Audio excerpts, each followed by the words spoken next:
The Rules Committee will come to order. I'm looking at my statement here, it says this morning. That's when we thought we were going to meet at 8.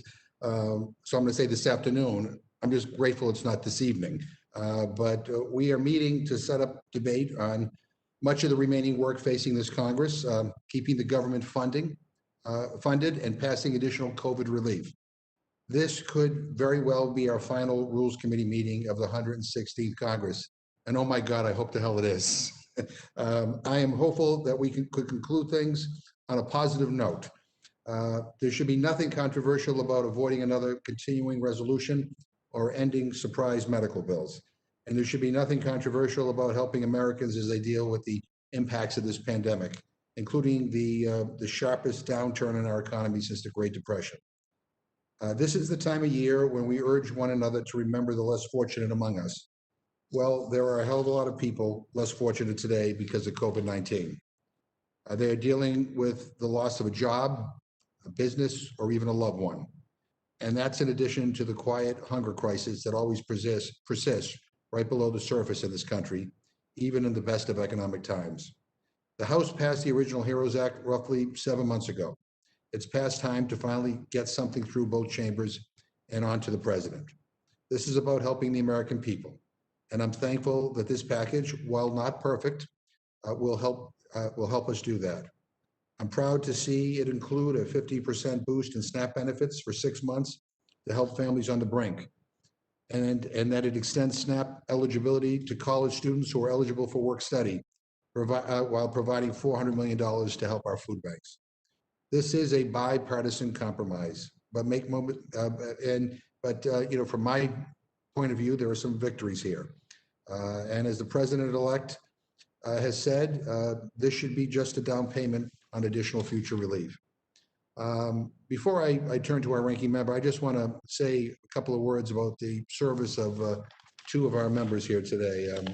First of all, the distinguished chair of the Appropriations Committee, Ms. Lowy, I just want to say you have been an extraordinary chair of the Appropriations Committee.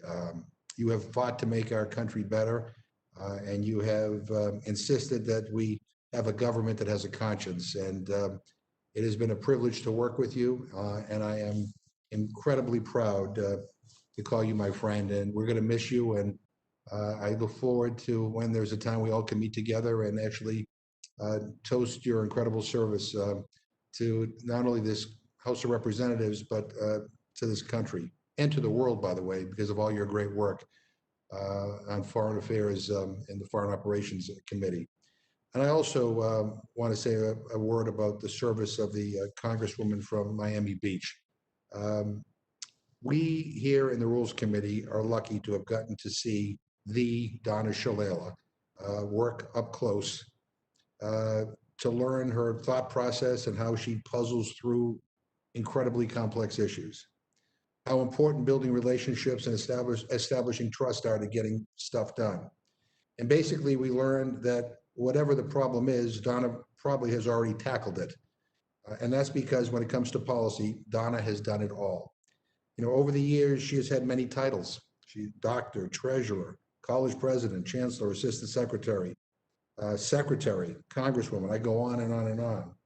I'm lucky to be able to call her not just a colleague, but to call her a friend. And I want to thank her for her leadership, not just in Congress, but across government for a very, very long time. So Donna, we are all better for having getting the chance to serve alongside of you. And I know that whatever you do next, it will be something that allows you to continue helping people, because it's just who you are. And so we're going to miss you, and we love you a lot. And Nita, we love you a lot too. I just, this is kind of bittersweet because while I'm happy that we're moving forward on a bill that's going to help the American people, I'm sad that both of you are moving on to other things. So at this point, let me turn to our ranking member, Mr. Cole, for any opening remarks that he would like to make.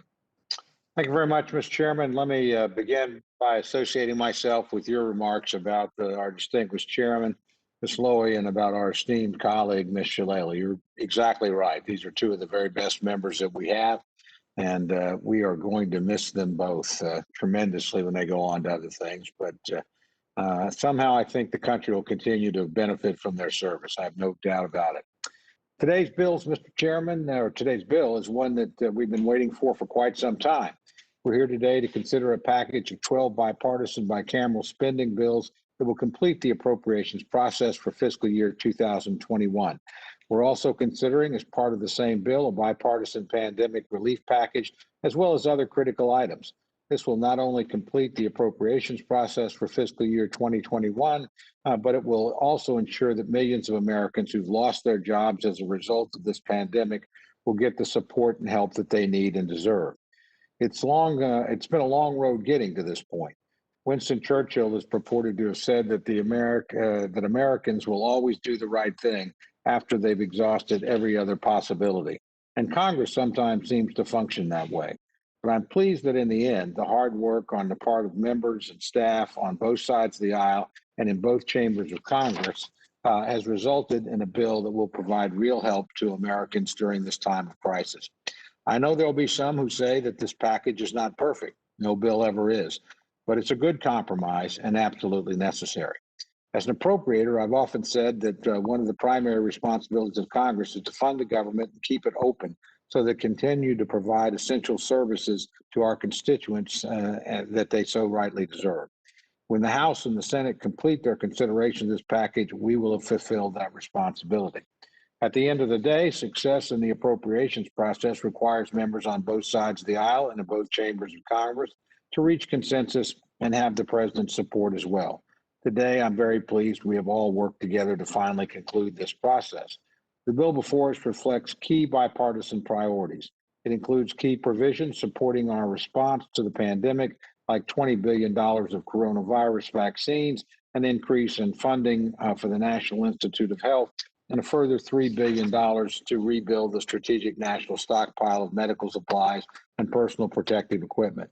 It fully funds our defense needs and ensures a 3% pay raise for all military personnel.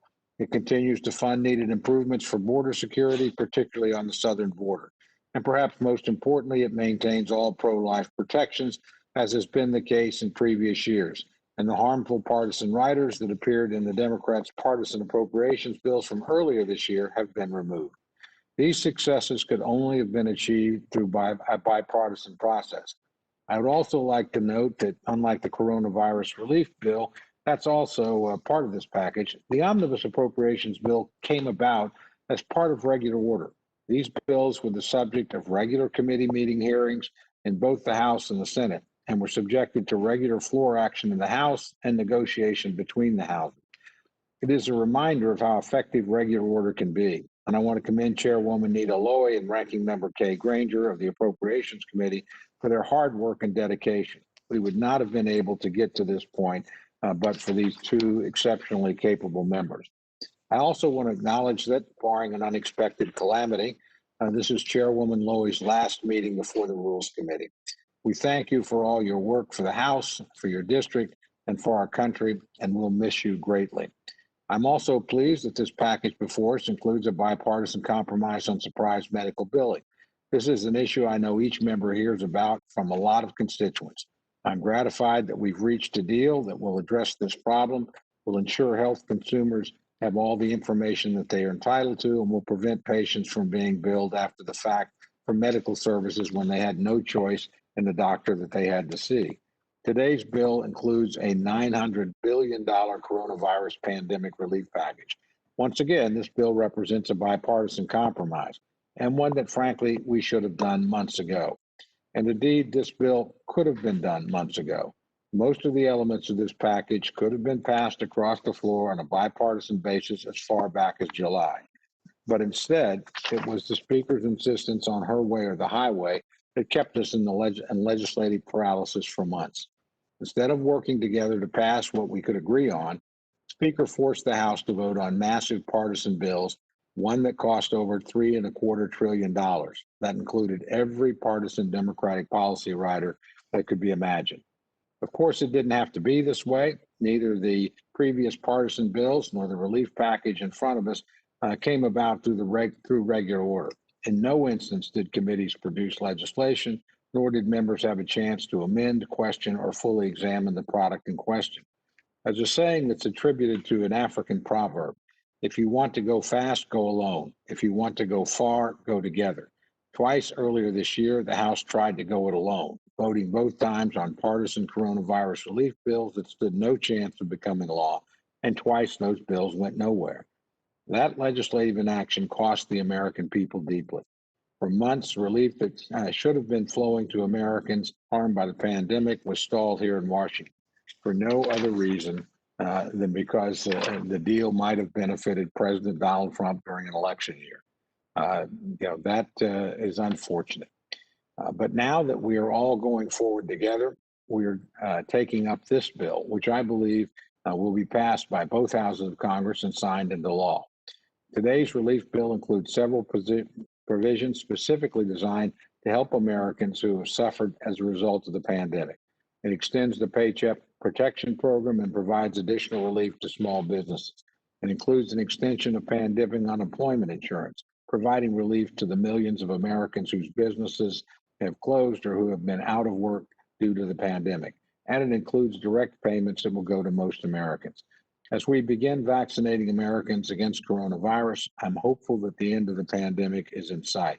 Unfortunately, it's certainly not over yet, and until it is, millions of Americans are likely to continue to need help. But today, finally, that help is on the way, and I think all concerned with that can be proud of their effort.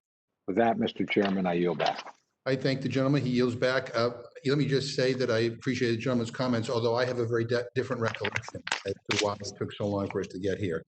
And I also just want to make clear for the record, saying that we want, saying that that somebody wanted to had a proposal is all fine and good, but it's the details in that proposal that really count. And I'll give you an example.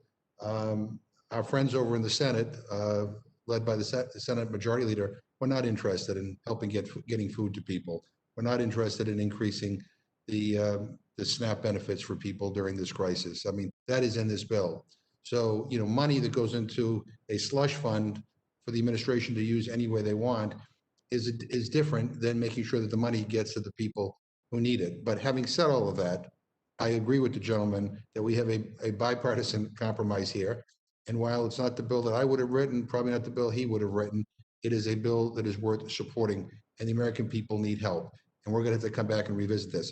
And before I yield to our witnesses here today, I also, while we were on the call, our colleague, Mr. Woodall, came online. And again, I also want to once again acknowledge his incredible service to this committee and to this Congress. Mr. Cole and I had an opportunity to say nice things about him on the floor.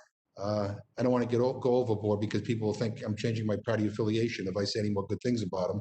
But the bottom line is we're going to miss him, and we wish him well, and whatever comes next. And again, we thank him for I thank him for his service, but I also thank him for his friendship over the years.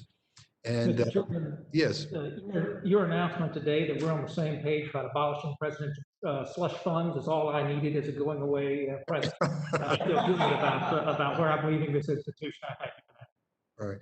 And I would also just say to everybody, including our witnesses, that we are all that stands in the way of this bill coming to the floor and providing relief to the American people. And that's not meant to discourage anybody from saying what they want to say, but it kind of is. But anyway, I also want to I want to acknowledge again Ms. Lowy and Ms. Granger. Again, Mr. Cole said it. Ms. Lowy, you've been incredible, and Ms. Granger, it is always a privilege to work with you, and we appreciate your willingness always to try to come to consensus and a bipartisan resolution. And so it's a privilege to have both you here. I will now yield to the chairwoman of the Appropriations Committee, Ms. Lowy. Thank you very much, Mr. Chairman. And before I begin my remarks, I just want to say how much I appreciated our friendship. We've known each other for long, many years, and I have such enormous respect for you. And I do hope that you and your family, and especially your daughter, see good health. And I want to say, not just to you, but to all my wonderful colleagues, because I will respect your wish not to say good things about every single person here or will never get through. But I promise I'm going to come back in the spring and we will toast the friendships and all the good work that we've done together. So I want to thank you and Chairman Cole and all the members of this committee. It's been an honor to appear before you. And Donna, whatever you're going to do, we'll both come back and have a little party and greet our colleagues, since we can't celebrate, frankly, today or tomorrow. I'm ready to get rid of COVID so we can reestablish our friendships and get a chance to really talk and gossip. Now, before I begin, I also want to acknowledge what an honor it's been for me to work with my good friend Kay Granger. She has been not only a thoughtful, intelligent member of this committee, but in her role as ranking member of the committee, we, first of all, we get along very well. We have many views that are similar, a couple that are not so similar, but I think just one or two. But we managed to have established a very productive relationship. I have enormous respect for you, and I look forward to coming back and having a chance to be with you and Tom and all my other friends on both sides of the aisle. But I won't continue with that, my friend Chair McGovern, or we'll never get through. So thank you for the opportunity to address you for a final time as chairwoman of the House Appropriations Committee. The legislation before you comprises all 12 fiscal year 2021 appropriation bills, a number of items agreed to on a bipartisan basis between authorizing committees and a coronavirus relief package. The 12 appropriation bills include a strong increase in non-defense discretionary funding, allowing Congress to make important investments for the people.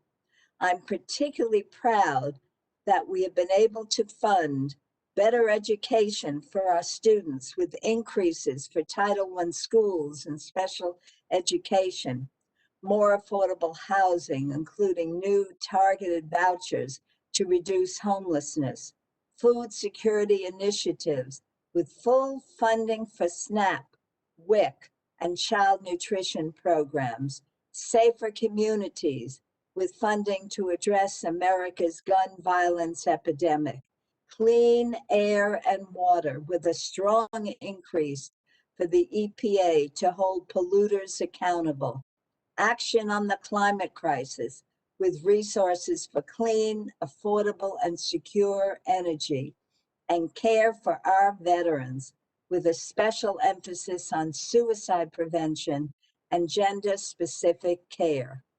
As chairwoman of the State and Foreign Operations Subcommittee, I'm also proud that the legislation bolsters international security and stability.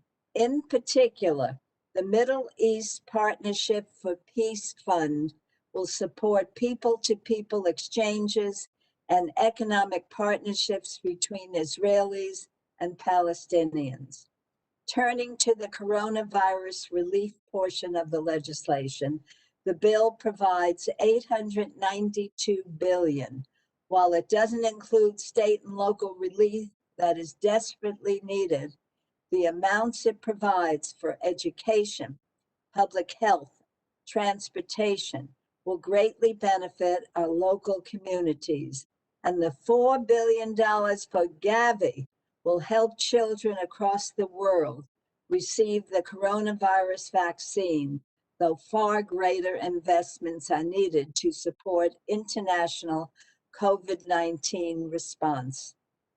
Before I close, again, I would like to thank all of you, especially my good friend, Chairman McGovern, and my dear friend and fellow appropriator, Tom Cole. We've known each other, all of us, for a very long time, and your partnership has been very, very important for me. I believe that we can all be proud of the work we have done together, and this legislation is a capstone to that effort.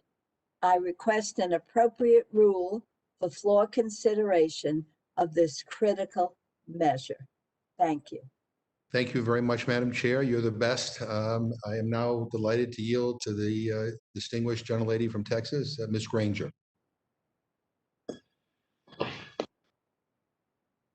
Did I do that right? I think did I do it right? Okay, good. Chairman McGovern, Ranking Member Cole, and members of the committee, I want to thank you for allowing me to testify on the final appropriations bills for fiscal year 2021 and the coronavirus relief package. I wish we had been able to pass all these bills at the beginning of the fiscal year, but I'm glad to be finally here today. I have to take a moment to thank my dear friend, our full committee chair, Nita Lowy.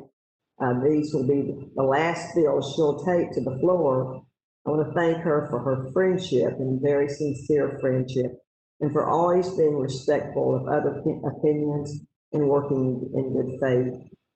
Mrs. Lowy and I fight hard to get support for programs we both believe are priorities, and we also fight hard over issues where we disagree, but we were never disagreeable, were we? We both know that neither side can win on every issue when agreements like this are reached. I also want to thank our subcommittee ranking members for their hard work and leadership this year. There's a lot in this package that is worthy of our support. The package of bills before us today are fully funded and fully fund the government for the fiscal year, ensuring our military men and women in particular have the resources they need. It will also prevent a year-long continuing resolution or a government shutdown, both of which would have had negative effects on our government and national defense. The coronavirus bill will provide desperately needed relief to small business and the airline industry, and it will ensure vaccines are distributed across the country. I look forward to voting on this package on the House floor, sending it to the Senate, and getting it back to the President's desk. And I thank you, Mr. Chairman, and I yield back. Thank you very much for your statement. I appreciate it. I don't have any questions. I'm happy to yield to the gentleman from Oklahoma, Mr. Cole. Thank you, Mr. Chairman. I too don't want to delay this, so I have no questions. Again, I just want to thank the chairwoman and the ranking member for the tremendous job that they've done. And once more, for the record, remind they got their work done in regular order, closer than anybody else. They moved their bills through the committee process.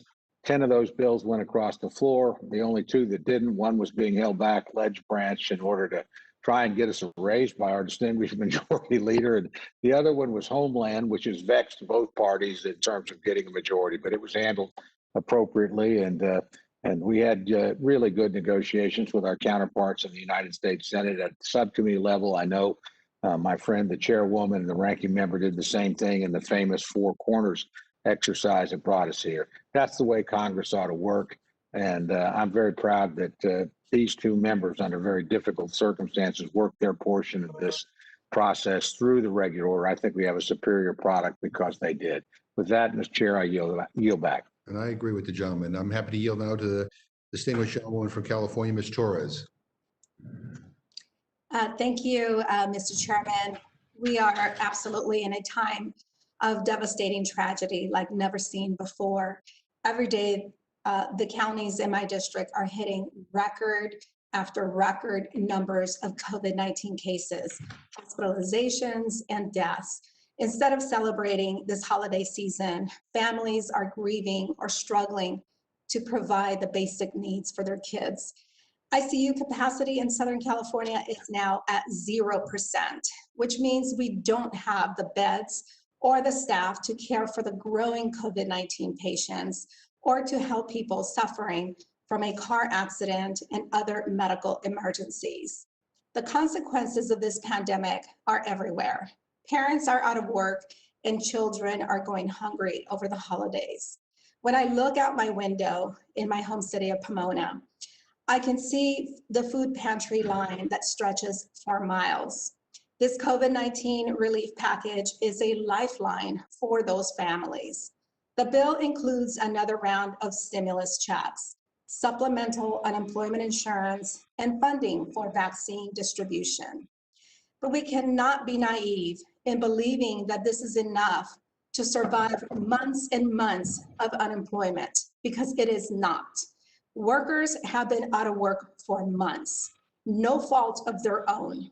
They are months behind on their rent or mortgage payments and on the brink of bankruptcy and at our mercy. Let's not conduct ourselves like the Grinch that stole their humanity and focus on the bipartisan reality that this package, although not sufficient, something is better than nothing that has been offered time and time again by Republicans, especially the Republicans in the Senate.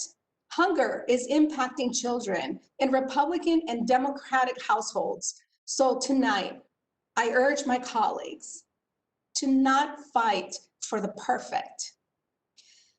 I want to also thank my chairwoman for all of the work that they have done.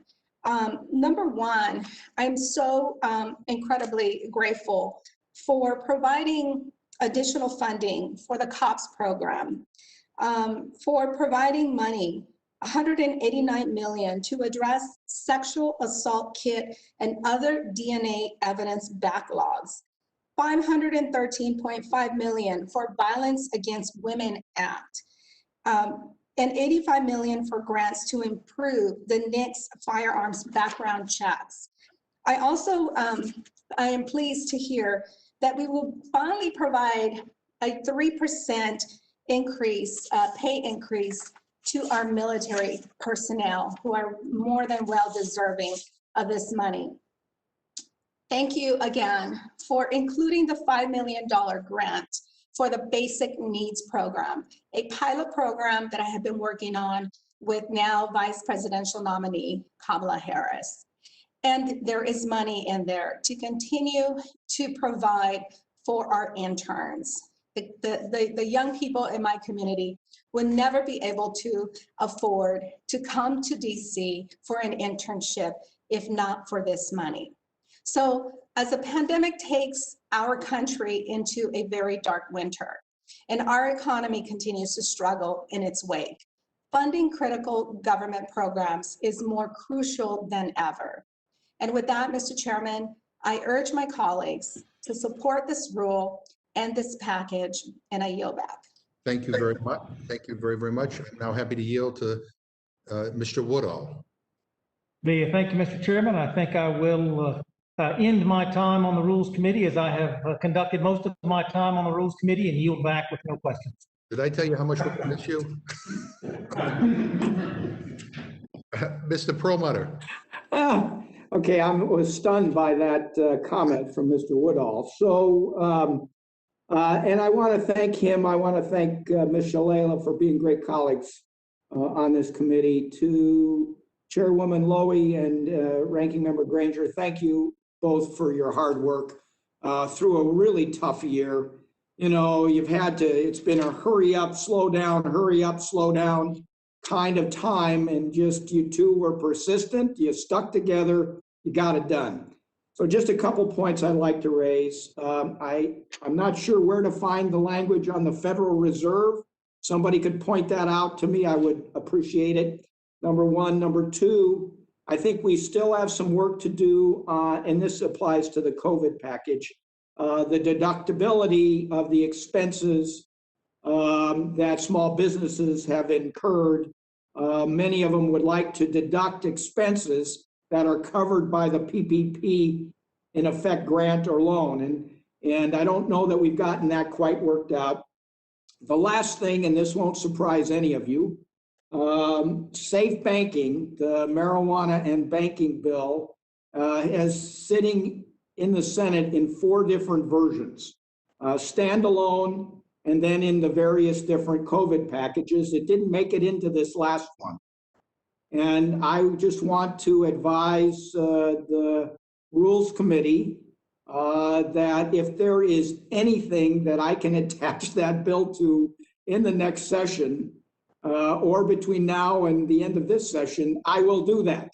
So I just want you all to be prepared for that. So thank you all very much. Happy holidays to everybody. Thanks for the hard work on this bill. I thank the gentleman. I'm happy to yield to Mr. Burgess. Thank you, Mr. McGovern. My thanks to the chairwoman of the committee and to the ranking member, my friend Kay Granger. Look, this has not been an easy process for the Republicans serving on the Health Subcommittee on Energy and Commerce. We did, I think, get 81 provisions included, so that may be some sort of a record for a subcommittee, and that's a good thing. I know one of the hardest fought areas was on the area of out of network billing, and I know it's concerned a number of people. I just want to say for the record, a week ago, I did not sign on to a doctor's caucus letter that supported the language of surprise billing being included in the end of year omnibus, because I felt at the time it could improve. Now, the good news is, I was working with Ranking Member Brady on the Ways and Means Committee, and various conversations with Texas Medical Association, we were able to get the exclusion of considering public payers in the independent dispute resolution. I realize that all sounds fairly technical, but it is important when taking a case to arbitration in an independent dispute before an independent dispute resolution board. If the federal payers or if the public payment plans, Medicare and Medicaid, are included, obviously that will reduce significantly what the overall payment rate where it might end up. And I just felt that was very important to spell out that there was exclusion of the public programs from the factors that could be considered by the arbiter at the level of an independent dispute resolution.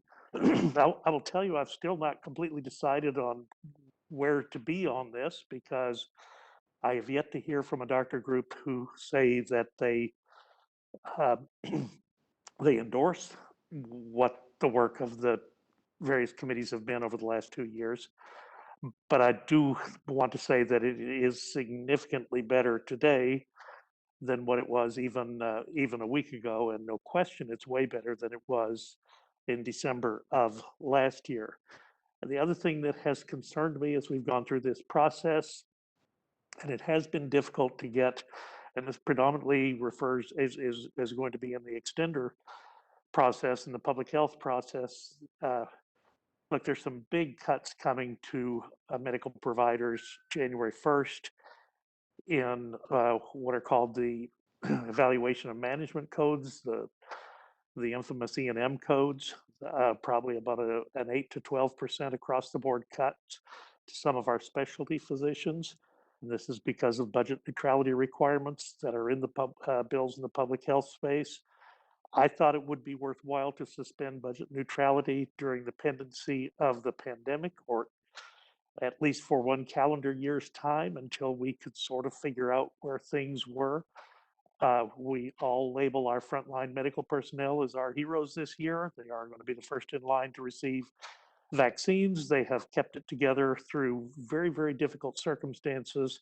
And it just seems worse than ironic to say at the end of this very difficult year for our frontline healthcare heroes, here's a nice pay cut for you. It just doesn't make good sense. Now, I am grateful to see in the final language there has been some blunting of the effect of that payment reduction, continuation of the sequester suspension for several months into the next year, some across the board increases. Those are all good and those are all important. But again, I do feel obligated to point out in a year that has been so hard on our frontline medical personnel that we would be looking at a bill at the end of the year that would actually deliver some cuts in their reimbursement. Let's not forget that in March and April, we asked our hospitals and our doctors both to suspend elective procedures, which killed the cash flow of those businesses. And the results over the next several months have been that it's been virtually impossible to make up the loss of cash that occurred with suspension of elective procedures.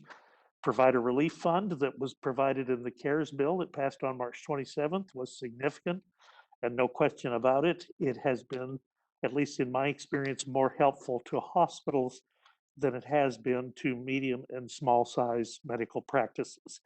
But I did feel obligated to point that out. There are obviously a number of good things that are included in the bill. We're all grateful that the problems related to reimbursement for home oxygen therapy that dated back to the 2005 Deficit Reduction Act, we may have eventually worked our way out of that, so that's good news. We're all grateful that our gas cans will once again work well again, thanks to some policies that were included from the Energy and Commerce Committee.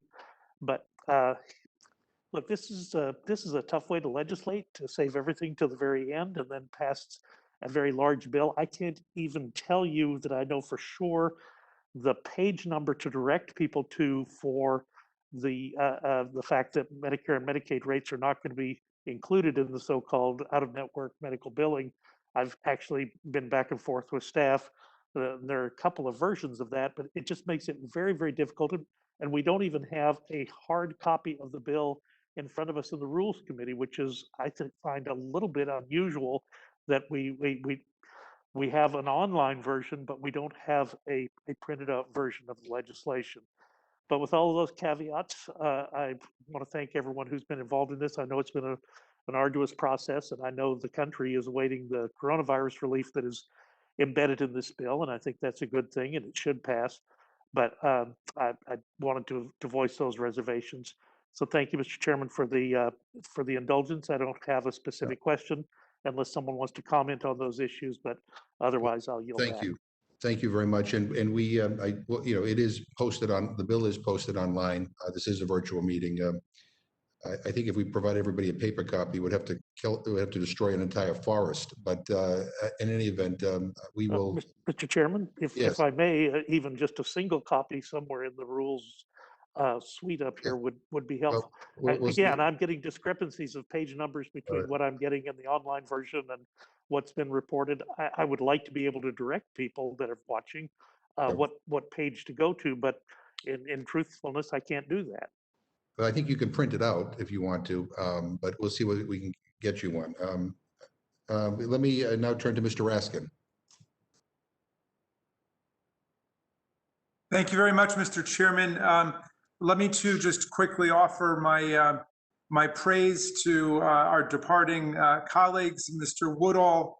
I suppose the highest praise I can give him is that there is nobody that I would less want to face on the House floor in debate than Mr. Woodall, because he does such a sensational job of making totally unreasonable things sound completely reasonable and often compelling. And I know my colleagues across the aisle are going to miss his remarkable persuasive powers, and we will miss him too for his fundamental decency and his gentleness. So, Mr. Woodall, it's been great getting to work with you, and Godspeed to you. Donna Shalala, what an extraordinary honor it has been to be your colleague, and what an extraordinary pleasure to be your friend. Your knowledge of government is a national treasure now, and you've seen it from all sides. You've seen it from the public sector side, the private sector side, executive branch, legislative branch, and we know that you haven't even yet begun to fight. And so we look forward to working with you in the days ahead. And thank you. And Madam Chair Lowy, let me just say that you've done such an outstanding job representing not just the people of New York, but the people of America, and all of our constituents have benefited from your passionate hard work and your commitment to the common good. So, Mr. Chairman, I'll just say, Cicero said that the safety and the health of the people is the highest law. We have no more sacred covenant than to deliver to the American people in a time of crisis and a pandemic that has been allowed to rage out of control and ravage the communities of our nation. And so this package is way too late from my perspective. It's too little in some places. The process has been too messy, undoubtedly, but this package is way too badly needed for us to do anything but to pass it overwhelmingly, and I hope unanimously. Our people are hungry, our people are hurting. We have millions of people who've been thrown out of work. We have millions of families that are teetering on the edge of despair and disaster. The food lines in my district, in Montgomery County, Maryland, in Frederick County, in Carroll County, have been harrowing to see during the holiday period. Our people are hurting through no fault of their own. The people thrown out of the work have been not the victims of anything they've done, but the victims of this disease and our federal government's dangerous irresponsibility and negligence in dealing with it. Let's hope that we can put the nightmares behind us now, and we can pass this overwhelmingly to get food aid to people, to get aid to people who are facing eviction, to get aid to the unemployed, to get not stimulus checks out there. These are not stimulus checks. These are survival checks. Let's get the survival and sustenance checks out to our people, to our small businesses who are struggling to survive. Let's do that, and let's move forward in a completely new spirit to defeat this disease, to vaccinate and immunize our population, and to do what government is here to do, which is to serve the people and the public interest. I yield back, Mr. Chairman. Thank you very much. Ms. Lesko. Yes, thank you, Mr. Chairman, and thank you, members. I too want to add my well wishes to all those that are leaving and moving on to better things.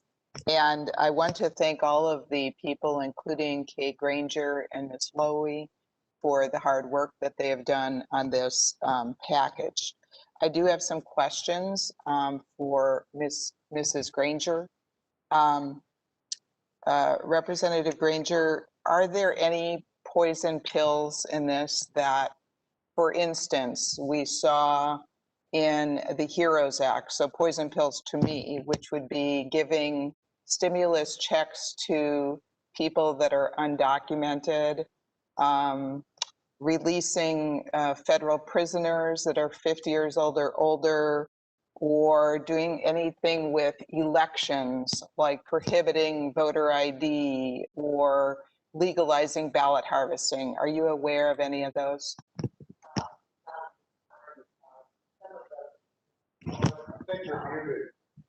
I'm sorry, thank you. Some of those that you mentioned were in the package that came to us. The package is the final package. Those have been taken out. Thank you. I do have a couple more questions. Do you know, in the Save Our Stages Act, who qualifies for that part of the coronavirus bill? Is it just stages? Is it other entertainment venues? That's an authorizing issue, and so it would not come into this committee in this document.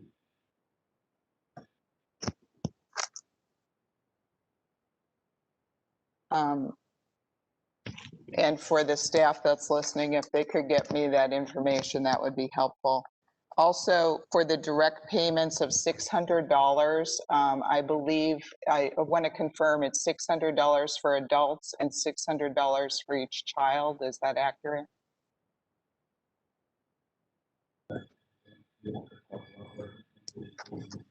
That's what we believe, but that again would be part of the authorizing committee, not the appropriations committee. And so for staff, if you could let me know about that, that would be helpful. And those are the questions that I have for you. And so thank you, and I yield back. Thank you very much. Ms. Scanlon.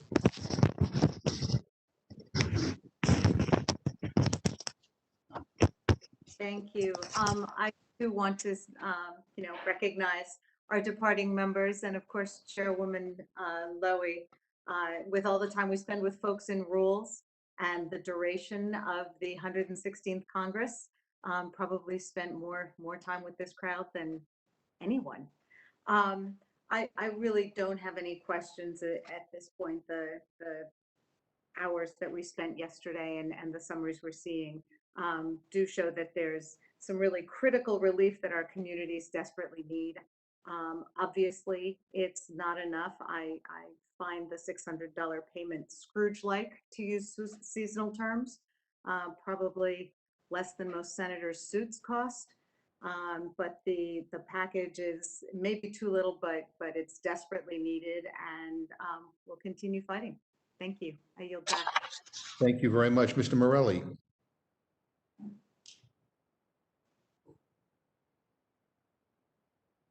You got to unmute. Yeah. My apologies. I want to join with my colleagues in acknowledging some folks here today. When I came to Washington just 2 years ago, I was hoping to work with the nation's best and brightest, and we have three of the very best and three of the very brightest who are here today for their last meetings. Just to start with, from a hometown perspective, a New Yorker who has become legendary for her extraordinary work on behalf of our state and our nation.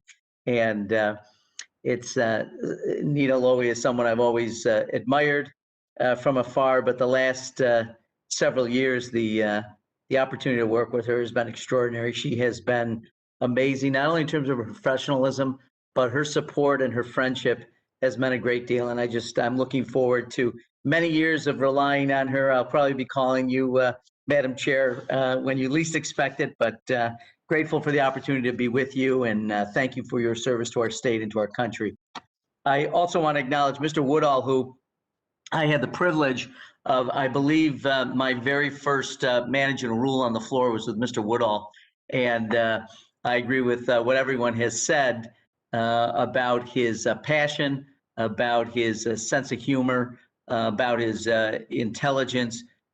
He was incredibly kind to me, helped me get through it somehow. I'm sure he wasn't for the rule, but he made it possible for a rookie to get through it and not completely fall apart. But it's been a great privilege to work with him. I know he's passionate about our country, and I know that we're going to continue to hear and see great things from Rob Woodall. So I wanted to acknowledge him as well.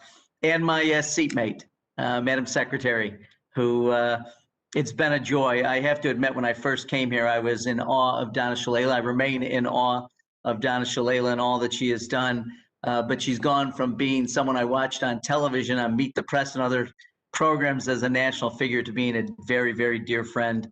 And I'm not going to miss you, because I'm going to continue to spend time with you and rely on your extraordinary knowledge. But it has been a blessing, a real blessing, to spend the last 2 years with you.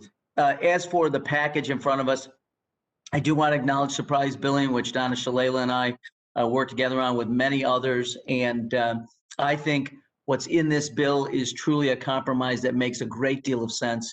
That is going to protect consumers first and foremost, but it's also going to allow what I think is the most appropriate thing, and that is insurers and providers to come together and negotiate their differences. Failing that, an independent dispute resolution, which makes great sense to me. And I would lack the eloquence of my my colleagues, but we have much work to do. But millions of Americans literally are suffering and fighting for their lives.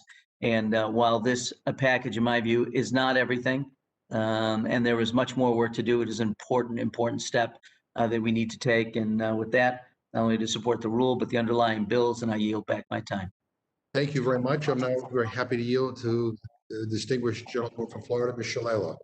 Thank you, Mr. Chairman, and thank you for your kind words. And thank you, Mr. Cole. Let me acknowledge two extraordinary women who came together and were just masterful in putting together appropriations packages. I'm not sure we'll see the likes of the two of them working together again in any other legislative session. They've just been extraordinary. I've known Nita for a long time. She sat on my own appropriations committee, along with a number of leaders of this Congress, and they are just they're models for how we ought to be working. And Mr. Woodall, I sometimes don't understand what you're saying, but it sounds so great. And I've admired your intelligence and your persistence, and it's been a joy to be your colleague. And let me say about the Rules Committee, I have loved being on Rules. I have learned more in my 2 years on Rules than I have in all of my graduate school and other educations. I thought I knew a lot, but not until I came to Rules. And it's been an education for me and all of my colleagues. I've just loved working with all of you. And I particularly want to thank Jim McGovern for his many kindnesses. It's been a joy. When I say that I've had the time of my life in Congress, people look at me but it's true. And I've loved every moment of it. And thank you all very much. I yield back, Mr. Chairman. Well, thank you very much. And I agree with you. Sometimes Mr. Woodall is hard to understand. It's that accent. I don't know. Yeah. I wish everybody could speak like me. But in any event, I want to now yield to the gentleman from California, Ms. Matsui. Thank you very much, Mr. Chairman. And I guess I'm last, and I still want to say a few words because I think it's important. As we come to the end of the session like this, it's somewhat, you're happy for the conclusion, but it's also bittersweet as you're saying goodbye to a lot of your colleagues and friends, which is something that all of us feel this tug. And I must say, first of all, Madam Chair, Lowy, and Ranking Member Granger, you have been such fine examples of how we want Congress to work, and you have produced such good product, and it's absolutely wonderful to work with you. And let me just say this too also, the people who are leaving, Mr. Woodall, I did not get to know you that well, but I saw your oratory and your good humor, and I was very impressed because that's part of, in a sense, making sure that we can get along and move along, even though we might have differences of opinion. And let me just say this about my good friend, Donna Shalala, who I've known since, I guess, the Clinton administration. And she has had so many hats, but she never at all took herself that seriously. She was always Donna Shalala, always a great friend, always willing to help. And I can see that she's going to be going on to other things. We cannot waste her talent at all. And Nita Lowy, honestly, I've known you for a long time too. And you've always been very helpful to all of us. And you've always had a North Star of understanding how important public service is and how we all together can really, truly make progress and see justice and good works in this world. So thank you, Anita. And we're really going to miss you very, very much.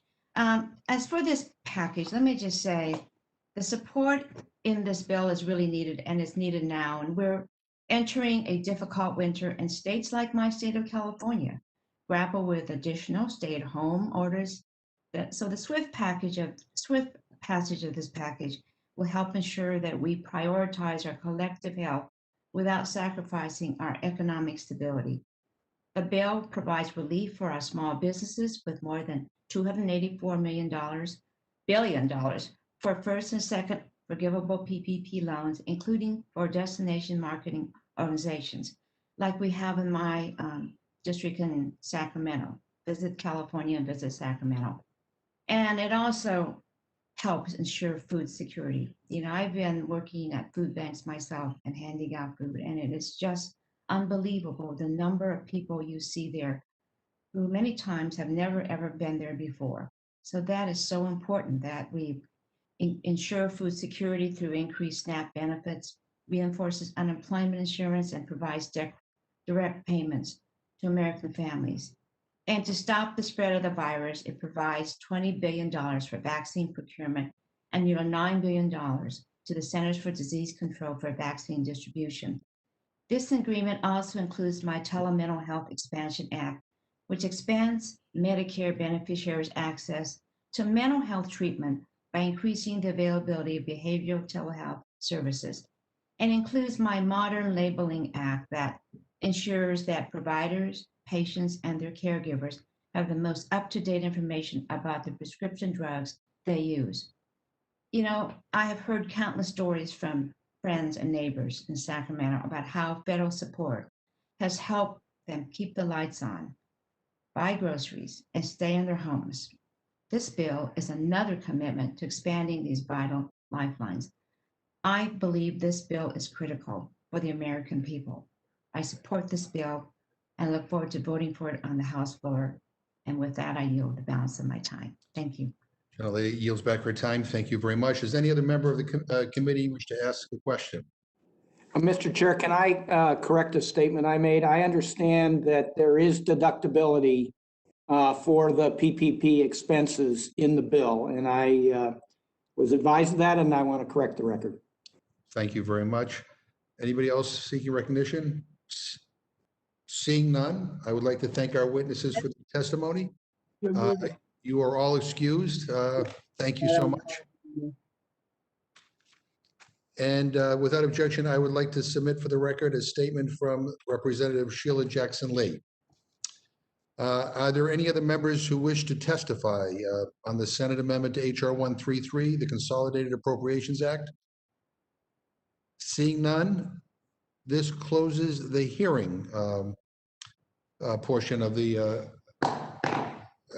and at this point, I would entertain a motion from the distinguished gentlewoman from Florida, Ms. Shalala. Thank you, Mr. Chairman. Mr. Chairman, I move the committee grant a rule providing for the consideration of the Senate amendment to HR 133, the Consolidated Appropriations Act of 2021. The rule makes in order a motion offered by the chair of the Committee on Appropriations or her designee that the House concur in the Senate amendment with an amendment consisting of the text of Rules Committee Print 116-68. The rule waives all points of order against consideration of the motion. The rule provides that the Senate amendment and the motion shall be considered as read. The rule provides 1 hour of debate on the motion, equally divided and controlled by the chair and the ranking minority member of the Committee on Appropriations. The rule provides that the question of adoption of the motion shall be divided for a separate vote on the matter proposed to be inserted as divisions B, C, E, and F.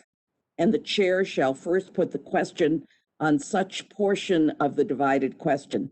The rule provides that if either portion of the divided question fails of adoption, then the motion shall immediately be considered to have failed of adoption. Section 2 provides that upon adoption of the rule, the House shall be considered to have concurred in the Senate amendment to HR 1520, with the amendment consisting of the text of the Rules Committee Print 116-69. The rule provides that the clerk shall be authorized to make necessary technical and conforming changes in the engrossment of the House amendments specified in the first two sections. The rule provides that if a veto message is laid before the House on HR 6395, then after the message is read, further consideration of the veto message and the bill shall be postponed until the legislative day of Monday, December 28th, 2020. And on that legislative day, the House shall proceed to reconsider and dispose of such question without intervening motion.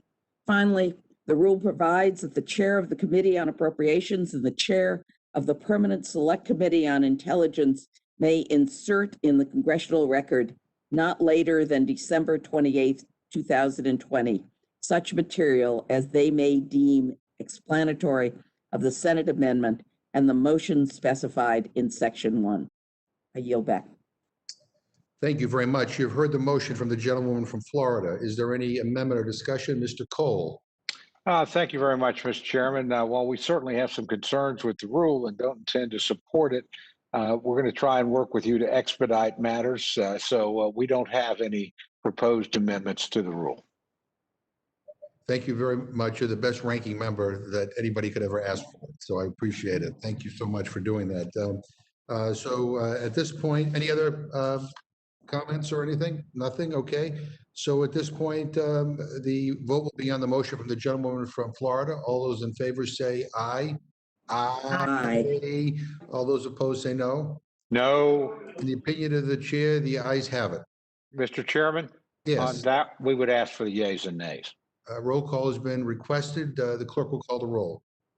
Mr. Hastings, Mrs. Torres, Aye. Mrs. Torres, aye. Mr. Perlmutter, Aye. Mr. Perlmutter, aye. Mr. Raskin, Aye. Mr. Raskin, aye. Ms. Scanlon, Aye.